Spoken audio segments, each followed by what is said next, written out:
My brother receives the most sincere care from my parents, when they wipe me away like dirt. So I have no interest in the family cruise and skip it. To my surprise, they go crazy. I don't know when it started, the feeling that my brother Adam and I were living in two separate families. Maybe it was back in high school when I first noticed the clear split in how we were treated. Adam had been caught selling pills, no big deal, just a rough phase he was going through. I, on the other hand, got caught smoking weed, and suddenly it was like I'd burned the house down. My parents, Beth and Richard, threatened to kick me out so fast it made my head spin. At that point, I realized Adam could set the world on fire, and my parents would hand him a blanket and tell him he was just experimenting. Me? I could strike a match, and they'd call the fire department. As years passed, this gap only grew wider. Adam, the so-called golden child, dropped out of college not once but 3 times. Each time, my parents brushed it off like it was a gust of wind on a calm afternoon. He's still finding himself, they'd say. Meanwhile, I graduated college a semester late, and they scolded me for not trying hard enough. My accomplishments never seemed to be enough. By the time I turned 22 in 2020, I landed my first real job as a technical writer. I was so proud of myself, but that moment didn't last long. My parents immediately kicked me off their health insurance. It was like a reward for independence. I'd proven I could handle myself, so they cut me off completely. Meanwhile, Adam stayed on their insurance until he turned 26 just last year, 4 extra years of being treated like a child while I was forced to stand on my own 2 feet, whether I was ready or not. Over time, the imbalance became impossible to ignore. Adam lived in Colorado, still in the same state where he had dropped out of college. He didn't work, didn't go to school, and yet my parents sent him money for rent, bills, and necessities. What did he do with this help? Oh, he bought himself a $22,000 dog. I remember sitting in my small apartment, budgeting for groceries, while listening to my mom gush about Adam's new German Shepherd Max. The worst of it was when I got laid off at 24 in early 2023. The company downsized, and I couldn't afford rent anymore. I had no choice but to move back home to Oklahoma City. I felt like a failure even before my parents made it worse. After months of job hunting, I landed a new role in May 2023. The day I proudly told them about my new position, they blindsided me by saying I owed them $10,000 in back rent. You read that right, $10,000. It wasn't like we'd ever discussed rent when I moved in. My parents had said I could stay until I got back on my feet. I contributed to groceries and did freelance work to help where I could, but suddenly they decided I owed them for every month I'd been there. I knew pushing back would only make things worse. Beth and Richard never responded well to confrontation, so I paid. I worked my tail off, saved every penny I could, and finished paying them by September 2023, just before moving in with my boyfriend Tom. That's the thing about my parents. They never asked Adam for anything, not even when he drained their savings for his failed college attempts. But me? The second I had a stable job, they were ready to wring me dry. I can still hear my mom saying, "We're just motivating you to be independent, Sarah." I wanted to scream. I already was independent. I always had been. Then came the final straw, the cruise. It was late September when my parents announced their grand plan for a family vacation. A cruise, they said. A beautiful, week-long holiday over Thanksgiving. I remember the way my mom's face lit up as she talked about all the fun we'd have, how great it would be for Adam and his girlfriend Laura to join us. Then she looked at me and said, "Since you have a good job now, you can buy your own ticket." The words hit me like cold water. I was stunned. "Wait, you're paying for everyone else but not me?" I asked. "Adam's still finding his way," my mom said, as if she'd rehearsed it, "and Laura's family isn't well off. You can afford it, Sarah. It's not like you'd need a fancy room anyway." Not a fancy room. That was their justification, as if I should be grateful just to be on the boat, wedged into some windowless cabin like an afterthought. I wanted to point out the hypocrisy. If the rooms didn't matter, why was Adam getting a suite? Why wasn't he footing his own bill if he was still finding himself at nearly 30 years old? I argued. Of course, it wasn't about the money. I could afford the ticket. It was about fairness. But fairness doesn't exist in my family, not when it comes to Adam. My mom shook her head and said, "Green isn't a good look on you, Sarah." Green. Jealousy. I hate that word more than anything. It's always their go-to, like my frustration is unreasonable, like my feelings are invalid just because I refuse to swallow their blatant favoritism. I walked out of their house that night, fuming. Tom, who's been my rock through everything, told me to skip the trip. "You don't owe them this," he said. And for the first time, I agreed with him. So, I made a decision, I wasn't going. The weeks leading up to Thanksgiving were filled with silence. My parents assumed I'd change my mind. They always do. They think I'm too weak to stand up to them, too scared to rock the boat, but this time I let them believe it. I didn't tell them I wasn't coming. I kept quiet while they finalized plans, booked hotel rooms, and talked about all the excursions they'd be doing. It wasn't until the night before the trip that they texted me, "Be here by 8 a.m., so we can drive to New Orleans. Don't be late," my dad wrote. I stared at the message, my chest tight. Then I sent my reply. "Since you didn't think I was worth the effort to include, I'll be spending Thanksgiving with Tom's family instead. Have a great trip with your favorite child." Then I muted the group chat. For the first time in years, I felt like I had power. Like I was choosing myself over their impossible expectations. Tom's family had invited me to their cabin in Arkansas for Thanksgiving, and I decided to go. I didn't owe my parents anything, not an apology, not my money, and certainly not my time. When I told Tom about the text, he smiled and kissed my forehead. "Good for you," he said. I wish I could say it felt good. It didn't, not yet anyway. There's something about standing up to your parents that leaves a pit in your stomach, even when you know you're right. But I was so tired of being their afterthought. I was done being second place. The morning of the cruise was quiet in my apartment. A strange stillness settled over everything, like the calm before a storm. I sipped my coffee, staring at my muted phone. I knew they'd start messaging soon, asking where I was and reminding me that the car was leaving in half an hour. I half expected my dad to call and ask if I needed gas money for the drive. At 8:15, my phone vibrated on the counter. I let it buzz, watching it light up like a firefly against the granite.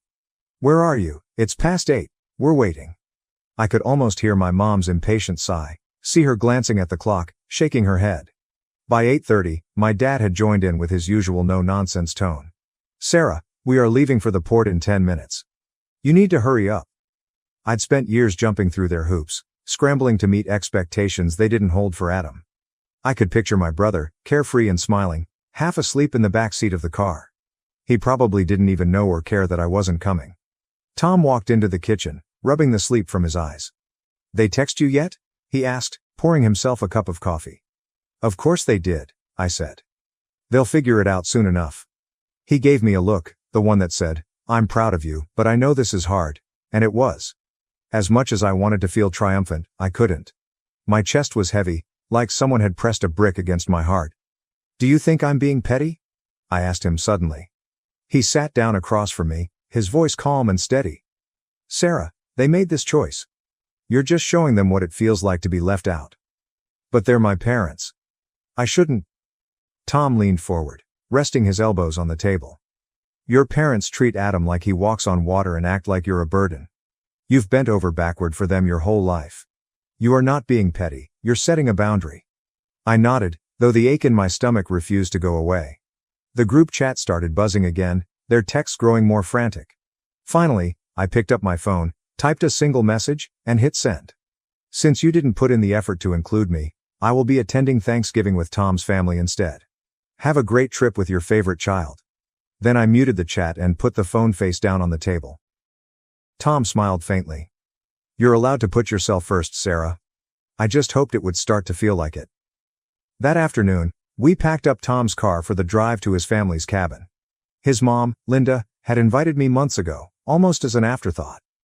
"If you're free for Thanksgiving, we'd love to have you join us," she had said over the phone. At the time, I brushed it off, assuming I'd be with my own family. It felt strange now, like the universe had known all along. As we drove through winding back roads toward the cabin, I felt the tension in my chest begin to ease. The landscape opened up around us, the bare trees of late November reaching for the pale sky like bony fingers. I stared out the window, letting the silence wrap around me like a blanket. "Are you okay?" Tom asked after a while. "I will be," I said softly. I didn't know if that was the truth, but I wanted it to be. Tom's family welcomed us with open arms as soon as we pulled into the driveway. His mom stepped out onto the porch with a bright smile and a wave. Linda was one of those people who made you feel at ease the moment you met her, like a warm fire on a freezing night. "Sarah," she called, coming down the steps to hug me.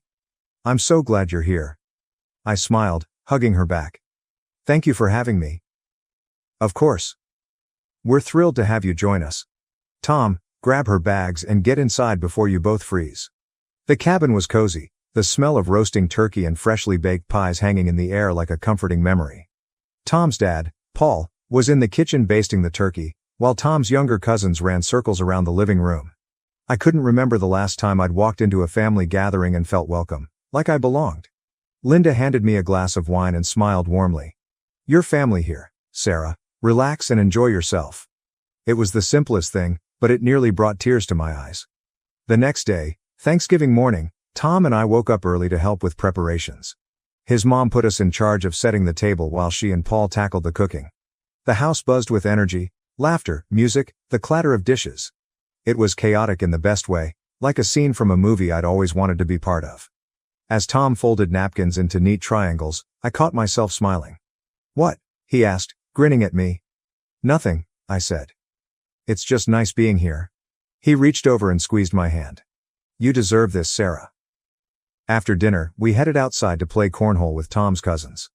I was terrible, of course. My aim was as accurate as a blindfolded toddler throwing darts. But nobody cared. When I missed the board completely for the third time, Tom doubled over laughing. "You're hopeless," he teased, wrapping an arm around my shoulder. "I'm trying my best," I said, laughing along with him. His cousin Ellie, who couldn't have been older than 12, piped up from across the yard. "You're doing great, Sarah. My mom says it's about having fun, not winning." I smiled. "I'll take it." That evening, we sat around the fire pit, wrapped in blankets and sipping hot cocoa. Linda passed around marshmallows for roasting, and I watched the flames dance in front of me, feeling more at peace than I had in years. Tom's family treated me like one of their own. Nobody questioned my place here or made me feel like an outsider. For once, I didn't feel like I had to prove myself to anyone.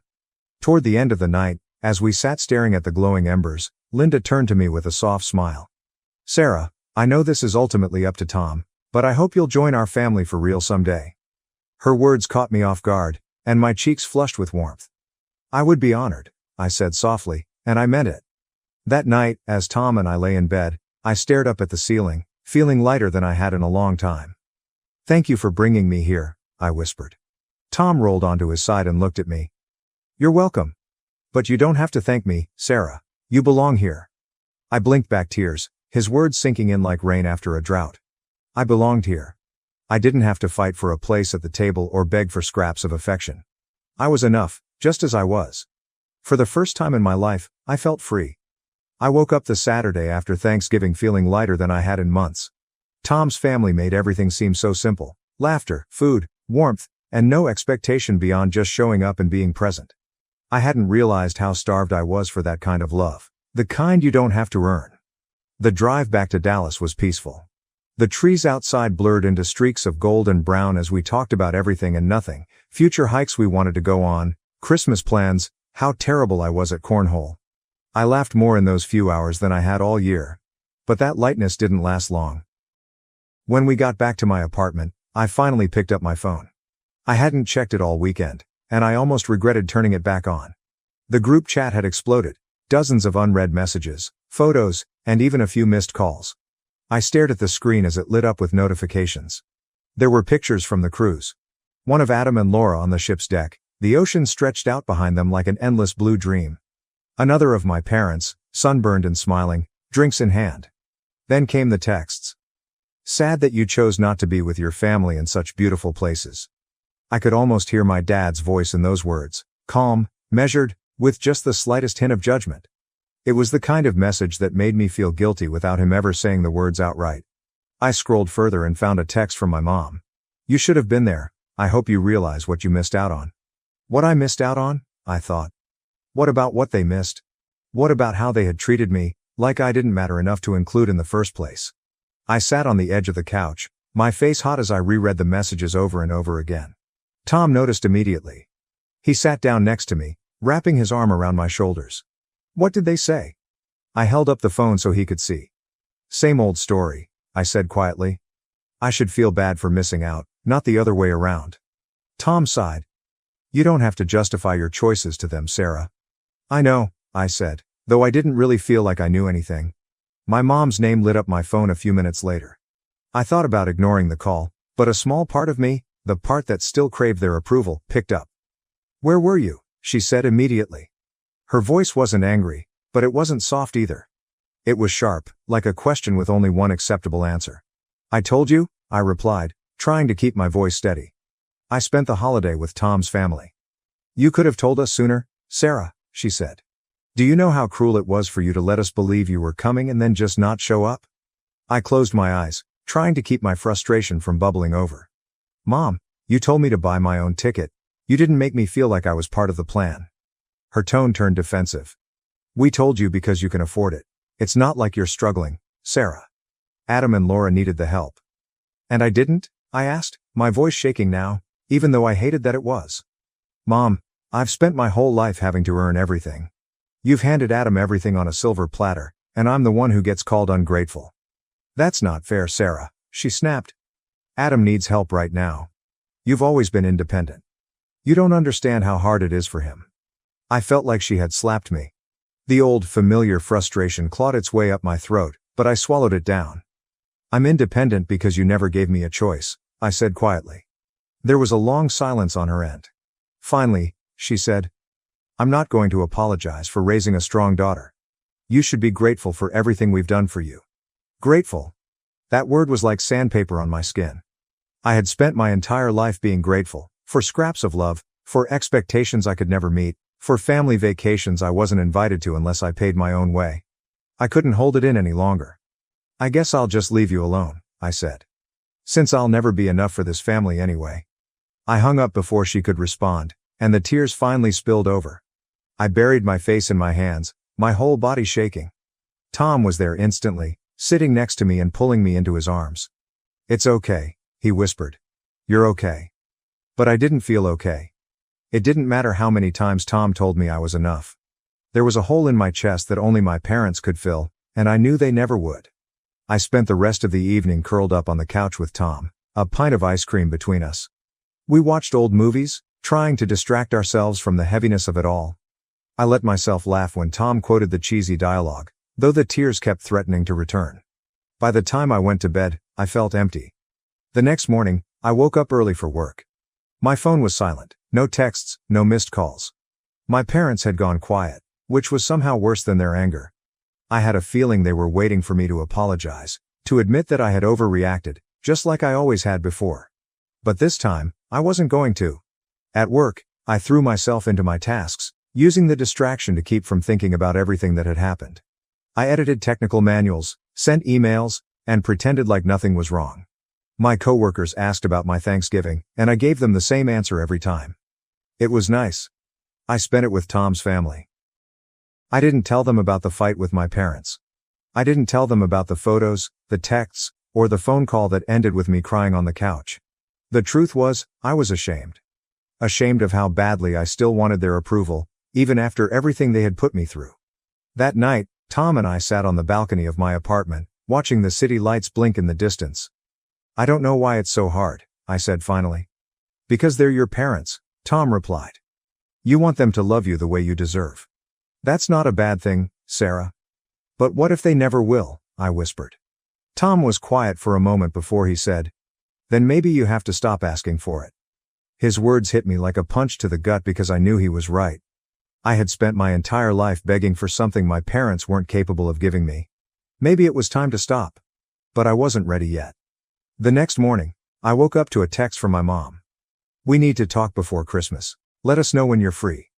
I stared at the message for a long time before putting my phone back down. Christmas. I knew what that meant. They didn't want to explain my absence to the rest of the family. They'd want me to play nice, smile for pictures, and pretend like nothing had happened. But I wasn't sure if I could do that anymore. The weeks leading up to Christmas felt heavier than I expected. My mom's text about needing to talk lingered in the back of my mind like a weight I couldn't put down. I ignored it at first, hoping they'd just let it go.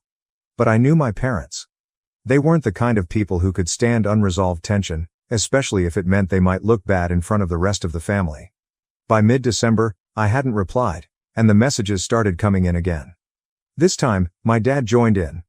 We can't just leave things like this, Sarah. Family means something. Let us know when we can talk. Family means something. I sat with those words for a while, repeating them in my head like a broken record. What did family mean to them? Did it mean unconditional love, like what I felt from Tom and his parents? Or did it mean the kind of loyalty where I was expected to keep my mouth shut and play the role they had chosen for me? Tom noticed I was quieter than usual. He was gentle about it though, never pushing me to talk when I wasn't ready. One night, we were sitting on the couch, his arm draped over my shoulders while we watched some crime drama that neither of us were really paying attention to. "They still messaging you?" he asked softly. "Yeah," I said. "They want to talk before Christmas." "Are you going to?" I hesitated. "I don't know. I mean, what's the point? I'll say my piece, they'll deny everything, and then they'll call me ungrateful again. I'm tired of it." Tom kissed the top of my head. "You don't have to do anything you don't want to do, Sarah." "That's the problem," I said.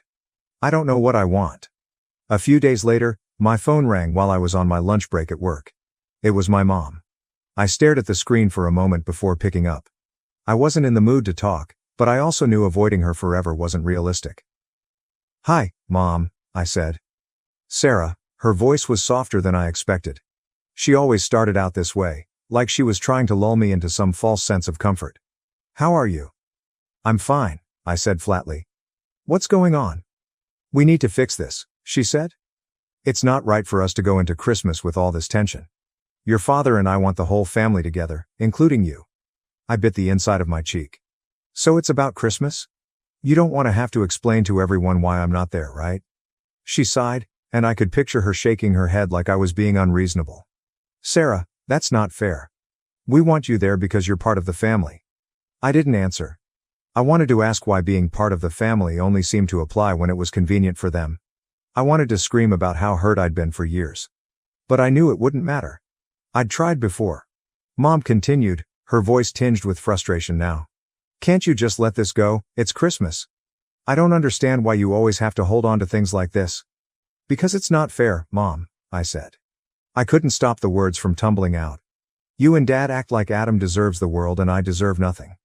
You've never treated us the same, and I'm sick of it." She let out a sharp breath. "We have always treated you fairly, Sarah." "No, you haven't," I snapped. "You've paid for everything for Adam his entire life. His rent, his flights, his mistakes. When I moved back home, you hit me with $10,000 in rent. You don't see how that's different?" "Your brother needs help," she said firmly. "You don't. You're strong, Sarah. You always have been." I felt my throat tighten. I didn't want to cry at work, but my voice broke anyway. "I'm strong because I had no other choice. You never gave me the option to depend on you the way Adam does." "Sarah," she said again, her voice softening. "I'm sorry you feel that way. But we can't go back and change the past. We just want you with us for the holidays." Her words felt hollow, like they had been plucked from a script. She wasn't apologizing for what she'd done.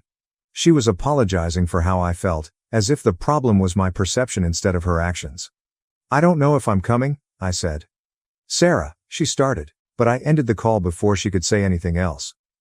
That night, Tom found me in the kitchen, sitting at the table with my head in my hand.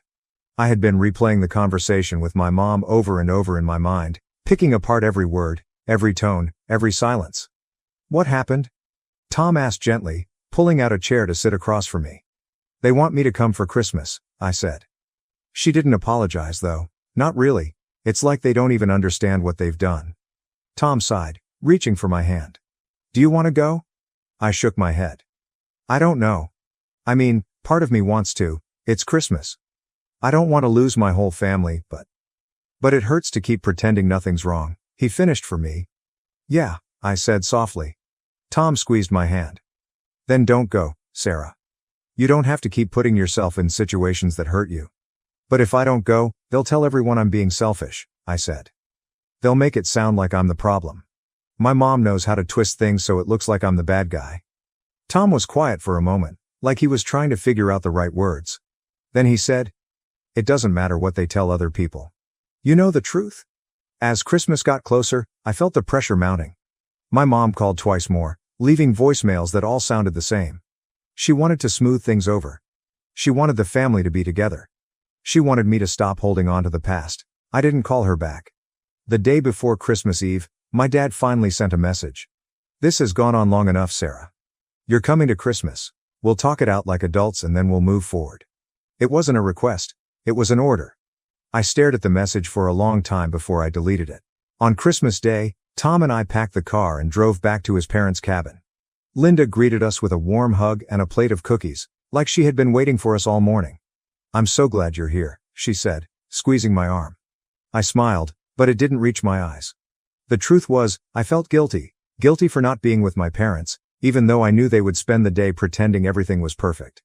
I imagined them at the dinner table, Adam laughing about something while my mom passed around the mashed potatoes. I wondered if they would tell everyone I was too busy to come or if they would say I was just being difficult again. Tom must have noticed I was lost in thought because he leaned down and whispered, "Hey, you don't have to feel bad about choosing yourself." "I know," I said quietly. That afternoon, we sat by the fire and opened presents with his family. Linda gave me a handmade scarf, the softest thing I had ever felt, and Tom's dad handed me a mug that said, "You're part of the family, whether you like it or not." Everyone laughed, but I nearly cried. For the first time in my life, I realized what Christmas could feel like: warm, easy, free of tension. Nobody was walking on eggshells, nobody was keeping score. It was love, simple and unconditional. I looked over at Tom and smiled. Maybe this was what family was supposed to feel like. Christmas passed quietly, and for once, I didn't feel like I was tiptoeing through a minefield. Tom's family made the holiday feel effortless, with no harsh words, no strained smiles, and no passive-aggressive comments to ruin the mood. When I woke up the next morning, I felt peaceful, as if I had finally learned what it meant to exhale after holding my breath for far too long. But that peace didn't last forever. When I turned my phone back on after 2 days, I found exactly what I had been expecting: missed calls, voicemails, and texts. My family had spent the holiday together, and my absence hadn't gone unnoticed. My mom sent a message late Christmas evening. "We missed you today, Sarah.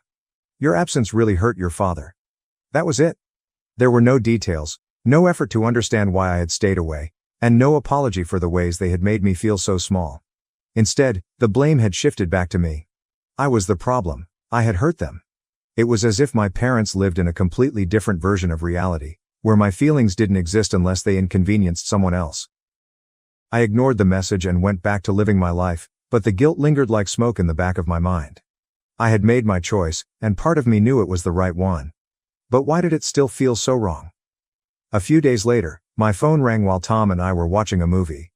It was my brother Adam. His name on the screen gave me pause. Adam rarely called me. Most of the time, he stayed out of any conflict with our parents, preferring to keep his hands clean. "Should I answer it?" I asked Tom quietly. "It's up to you," he said, squeezing my hand. I hesitated before swiping the screen. "Hello? Sarah," Adam said, his voice calm but clipped. "What the hell happened?" I sighed. "What do you mean?" "I mean Christmas," he said, irritation creeping into his voice. "Mom and Dad were a wreck. They said you just ignored them and ruined the holiday."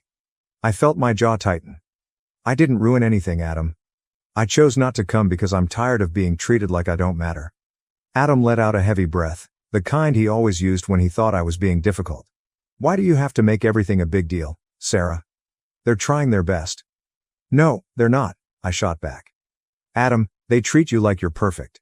They pay for everything you need, and they've never expected you to stand on your own. Meanwhile, I get $10,000 in rent thrown at me the second I get a new job. Do you not see how unfair that is?" "You're just jealous," Adam said. The words were as familiar as an old scar. "You always have been." That word again, jealous, as if wanting fairness made me the villain. I gripped the phone tighter, my voice shaking now. "I'm not jealous, Adam. I'm exhausted. You get to make mistakes and get help. I don't. I have to be perfect just to earn the bare minimum, and I'm tired of it. Maybe if you stopped acting like a victim, they'd treat you differently," Adam said flatly. I felt like he'd slapped me. For a moment I couldn't even respond. It was like every ounce of hope I'd ever held for my brother shattered in that one sentence. He didn't understand. He never had. To him, I was the problem. I was the one making waves. I had been holding on to the idea that Adam might one day see things for what they were, but I realized then that I had been wrong. "Goodbye, Adam," I said softly, hanging up before he could respond. I set the phone on the table and buried my face in my hands. I didn't want to cry, but the tears came anyway. Tom pulled me into his arms without saying a word, letting me get it all out. "He doesn't get it," I whispered after a while. "He never will." "I know," Tom said quietly.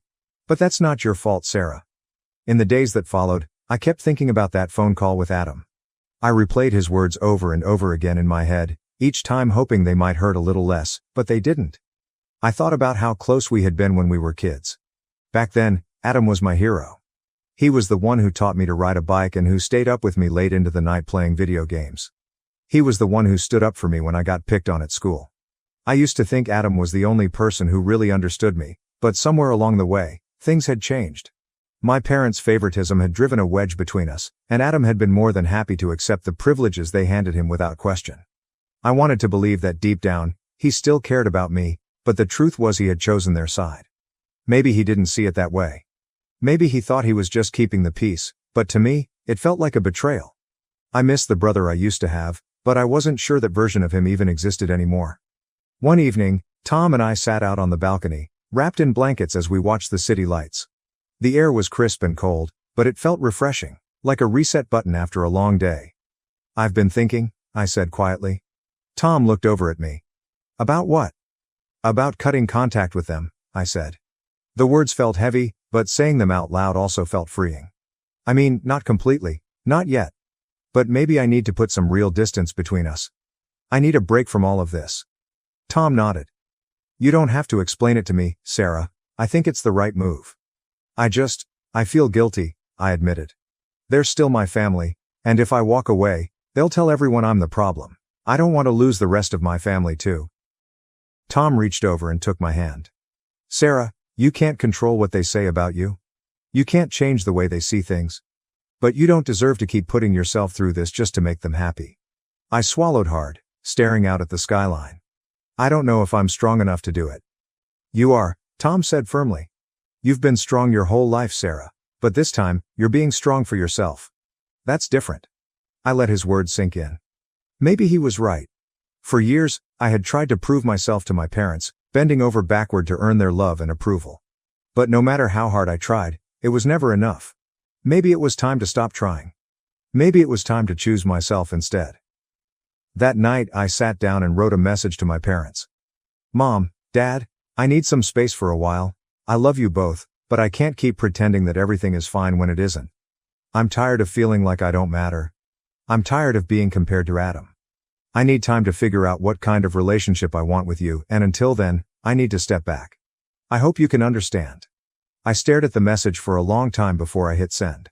When I finally did, I felt a strange sense of relief, like I had let go of something I'd been holding on to for too long. Tom sat beside me, his hand on my knee. "How do you feel?" "Scared," I said honestly. "But also lighter." "That's a good start," he said with a smile. And for the first time in years, I believed him.